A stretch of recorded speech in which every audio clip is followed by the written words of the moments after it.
love, you're listening to the Died on Ashanta podcast. I'm a resilience strategist and migrant integration specialist who has spent the last 20 years traveling, working, and studying throughout the Caribbean, North America, Europe, Africa, and Asia. As a globetrotter, I quickly learned how to bounce back from crisis and how to thrive in new and strange places. I've used my training and experience to develop a resilience-based framework, and now I help others to get over the hurdles that come with living in a foreign country. Now on this podcast, I invite you to join me on this journey of living with simplicity, joy, and resiliency. From green smoothies to goal setting, we'll cover it all. We'll talk about all the things that help us to thrive through the storm.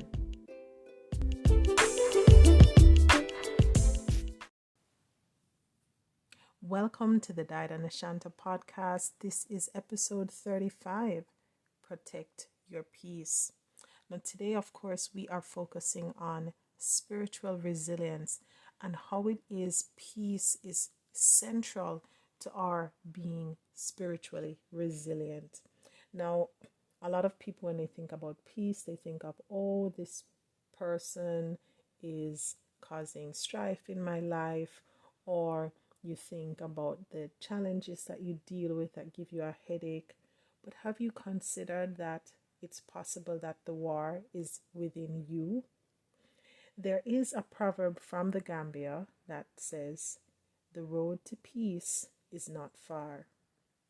The road to peace is not far. And I think what that basically is saying is that once you find peace within yourself, then nothing external can bring you distress or pain or harm because you have peace within. And so I'm going to invite you to kind of reconsider how it is you view peace of mind or spiritual peace and wellness.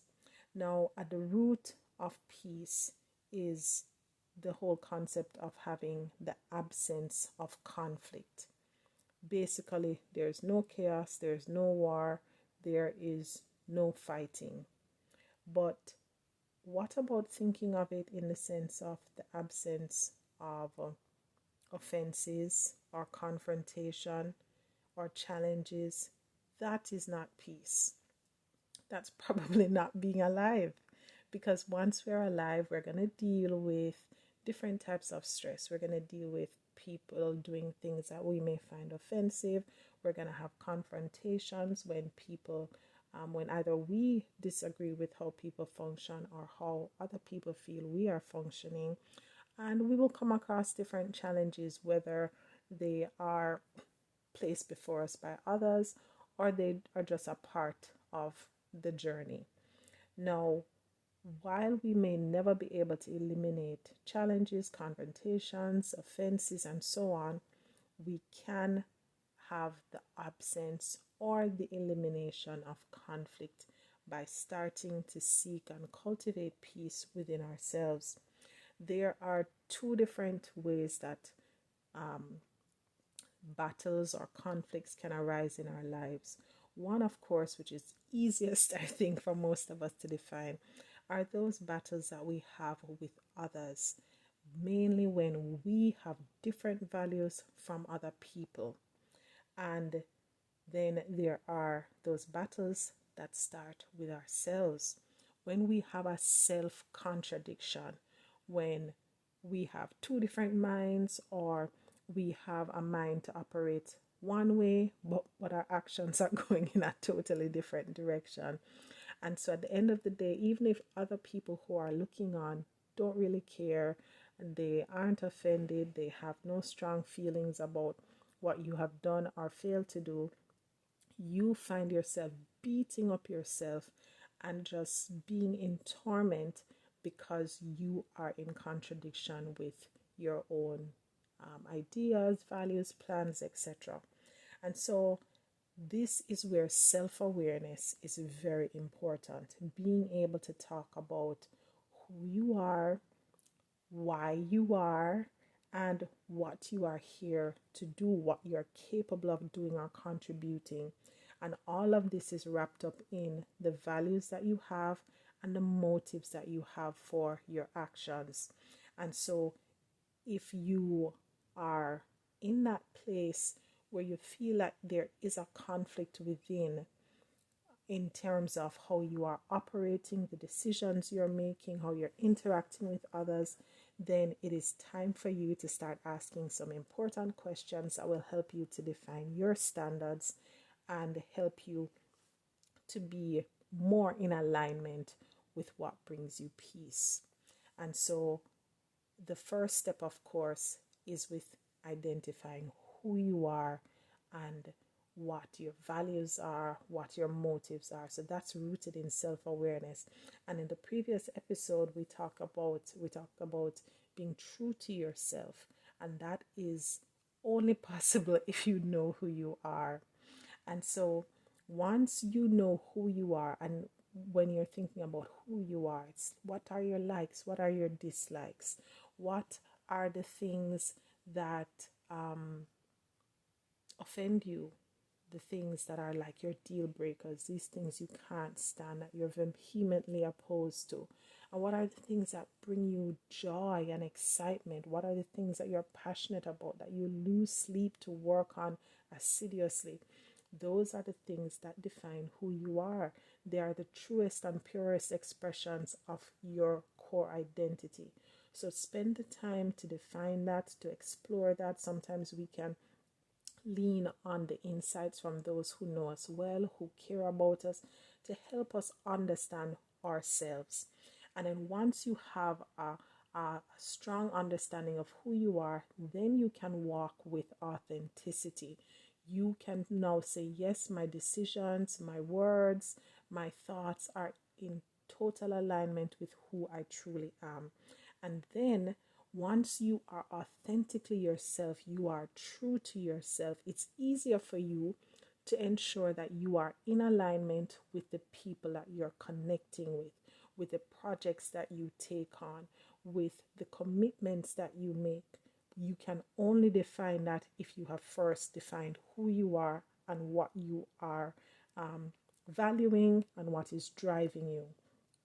Now, when you think about the values that others have that may be in conflict with yours, then you really have to start thinking about whether or not you have confidence, self-confidence, because if you don't feel secure in who you are and how you show up in the world and what your values are, what motivates you, then when other people show up and they don't agree with you, you might end up being a pushover. You might end up just going along with what everyone else is saying, everyone else is doing, and not being true to yourself. This requires you to be mindful. You have to have the presence of mind to examine yourself. What is my heart telling me? What are the thoughts flowing through my mind? Is this something that I feel that I'm being pressured into? Is this something that I feel I will be confident and proud of when time has passed? Is this something that I'll feel ashamed of? Is this something that I will feel confident in building on in the days and months and years to come?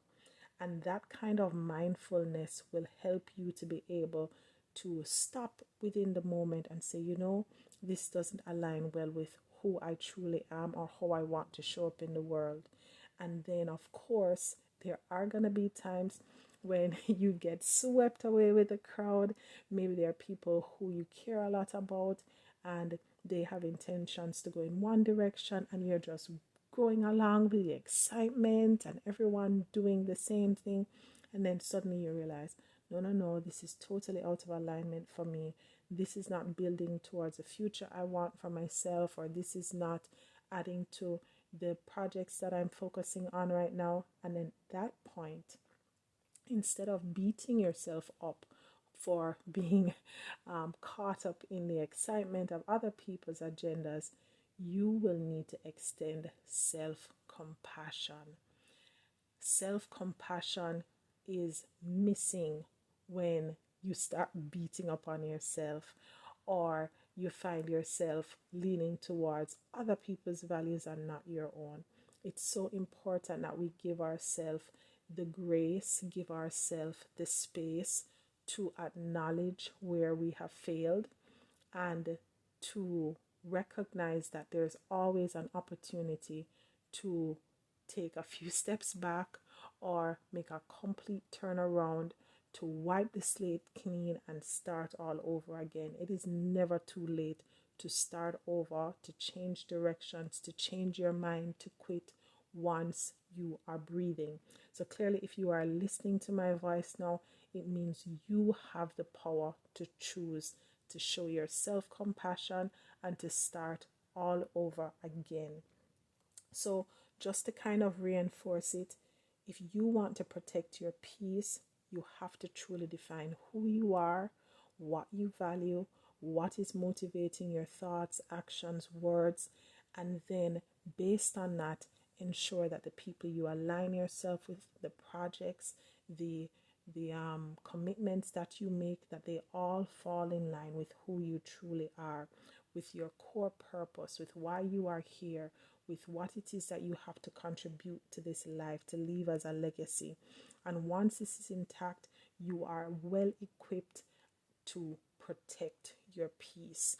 And once you are at peace, your spiritual resilience will be solid, it will be abundant. And so when struggles come, let's say you get into an environment where people are in disagreement with the choices you're making, it won't bother you. You will still be at peace even when everyone else is caught up in frustrations or trying to create a dispute. You will be at peace with yourself even when others are angry, when others are disappointed, others are offended, because you know that you are walking in authenticity, that you are fully aware of who you are, why you are here, and what it is that you bring to the space.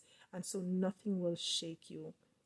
So I'm going to encourage you to spend the time to examine yourself, examine how it is you're showing up in life, and making the necessary steps to protect your peace at all cost.